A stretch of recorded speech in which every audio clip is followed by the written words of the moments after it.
Hello guys, welcome back to my YouTube channel. Today I'm going to solve day 2 problem of this month on LeetCode. Before starting, if you guys haven't subscribed my YouTube channel yet, then please go ahead and subscribe it. Now without any delay, let's get started with today's problem.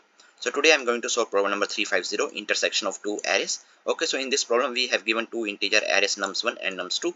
Okay, and we have to return an array of their intersection. Okay, and each element in the result must appear as many times as it shows in both arrays, and you may return the result in any order. Okay, so see, in my nums1 array 1 is there, but 1 is not there in the nums2 array. Okay, so that is why I'm not going to write 1 in my output. Okay, see, this 2 is there in my nums1 array, and this 2 is also there in my nums2 array. Okay, so now let's delete it. Okay, let's hide this, and let's add this 2 here in my output. Okay, this is done. Now let's see next value. So this 2 is here, and this 2 is also here. Okay, in both nums1 and nums2 array. So now let's hide it. Okay, so I am going to use this 2 as well in my output. Okay, this one is there in my nums1 array, and this one is not there in my nums2 array, so that is why I'm not going to write it. Okay, so each element in the result must appear as many times as it shows in both arrays now. So 2 is appearing 2 times in my nums1 array, and 2 is appearing 2 times in my nums2 array. That is why I'm writing 2 times. Okay, so now I'm going to solve this problem using two approaches, but first let's see using approach 1. Okay, so in approach 1, this is my nums1 array. Okay, so let's say this is my nums1 array. Okay, so I am going to sort this nums1 array.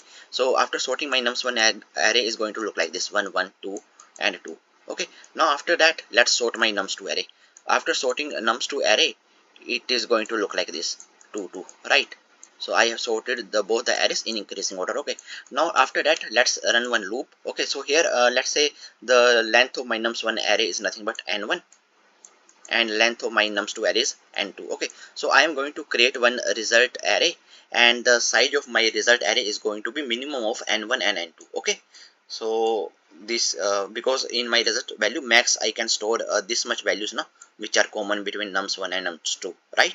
The minimum size values. Okay, minimum size of n1 and n2 is going to be my result array. Okay, in case if all the values of this minimum size array matches with all the values of my nums1 array. Okay, so that is why my in my result array I'm going to store the size as minimum of n1 and n2 initially. Okay, so now after that, in my nums array I'm going to run one loop. Okay, so initially let's say my I is at this position. Okay, at this 0th index, and my j is at this position. Okay, so see here, this value is okay. This value is after sorting now, after sorting in increasing order all these values, right? So this value is smaller than this value. Okay, so definitely I'm going to increment my I to the next position. Okay, so this value is smaller than this value. That simply means that 1 is not there in my nums2 array. Okay, so I'm going to increment this value.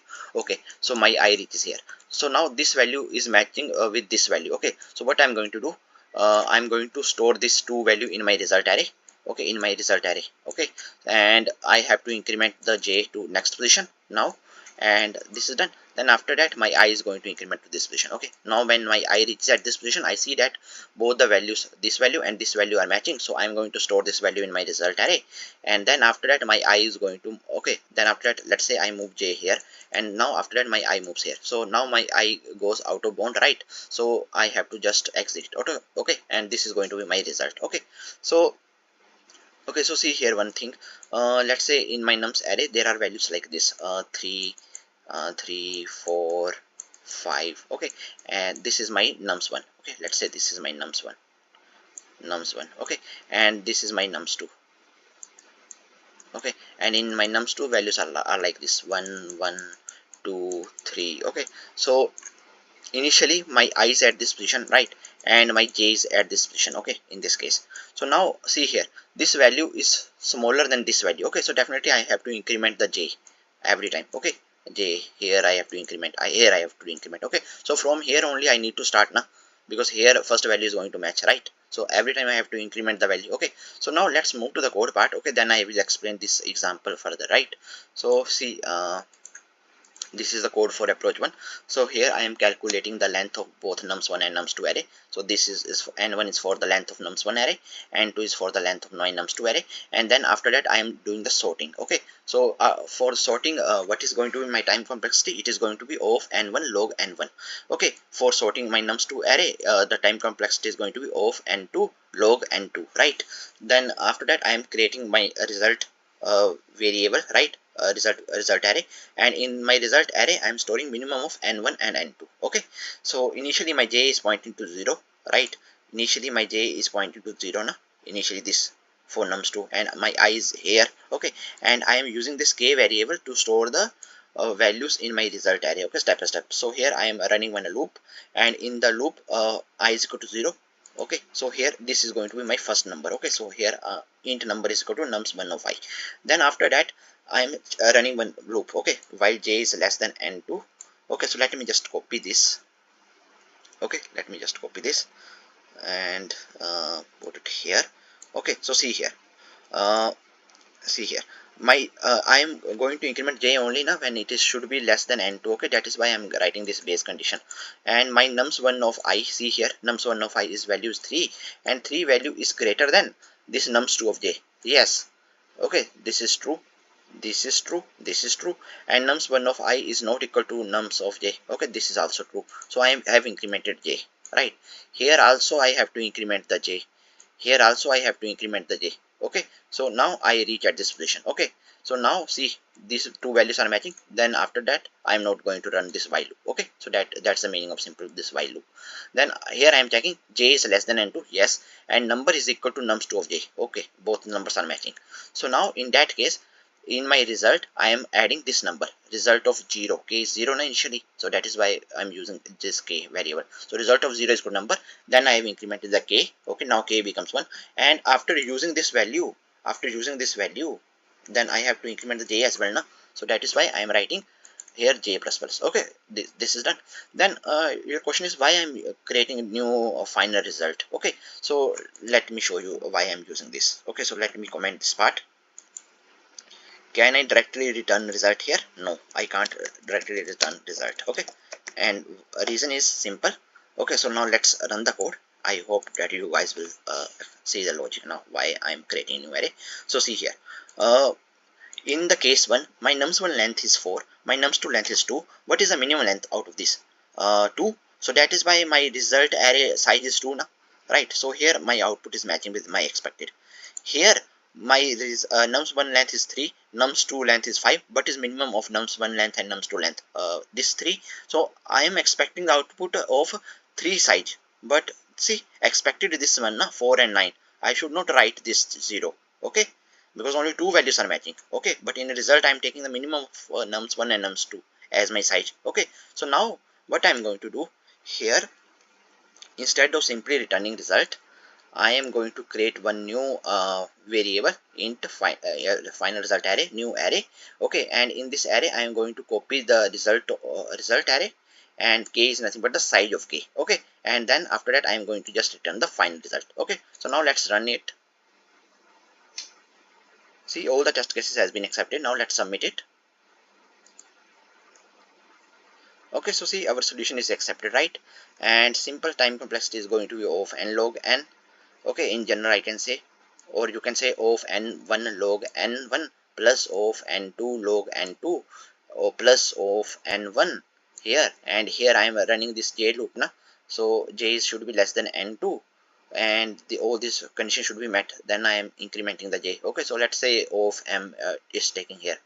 Okay, so in general this time complexity will be based on the sorting function. Okay, overall, so I can simply say, if let's say both n1 and n2 are same, so I can simply say that my time complexity is going to be of n log n. Okay, for this case. Okay, so now let's move to the approach number 2.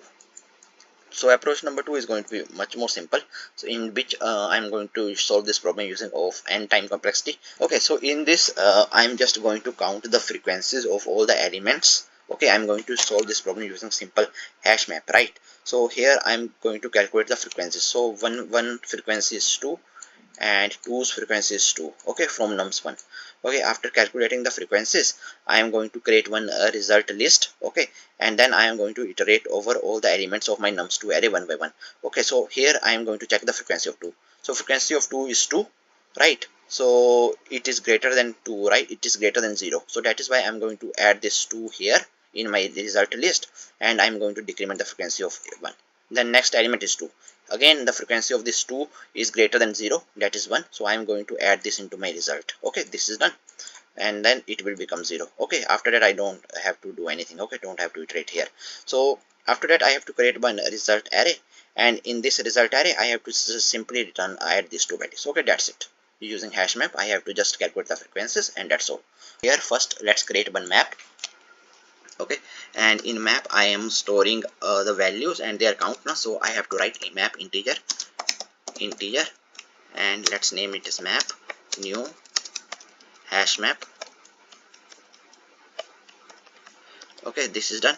Then after that I have told you that I have to iterate over my nums1 array. So here let's use one for each loop int num of nums. Okay, nums1, and here simple method map dot put. Okay, in map dot put get the value. Okay, first value is num, and then let's get the value of this map dot get or default. Okay, so here what I'm going to check, what is the value of this num. Okay, if it is already there then just pick this num value. If it is not there then pick 0 and then just increment 1. Okay, this is going to have mean the counting the frequencies. Okay, this is done. Okay, this is done. Then let's create one list of integer result new array list. Okay, now let's iterate over all the elements of my nums2 using this for each loop int num of nums2. Okay, now just check the frequency, right? If map dot get or default value of this particular key. Okay, I'm just checking the value now. So if this value is greater than 0, okay, if that particular value is greater than 0. Okay, so why I'm using get or default here? Okay, in case let's say this key is not available, then simply take the value as 0. Okay, that's the simple meaning.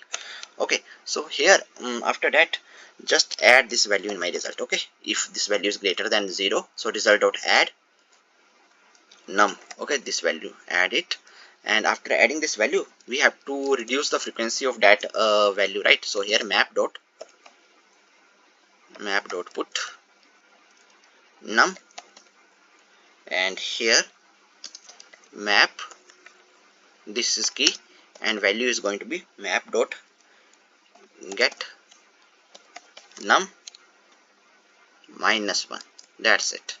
Okay, so here I have reduced the frequency. Okay, so once this is done, let's create our final result array. So here let's name it as a result. Okay, int result res, and here new spelling caps letter new int, and here just give the size. Okay, result list. So how to get the size of list? Result dot size. Okay, that's it. And after getting this, we have to iterate over all the elements one by one. Int I is equal to 0, I is less than result dot size I plus plus. One second. I plus plus, and here inside this result of I. Okay, this new array is equal to result dot get. From the list I am getting the value, so that's a simple function. This is done, and in the end just return the result. That's it.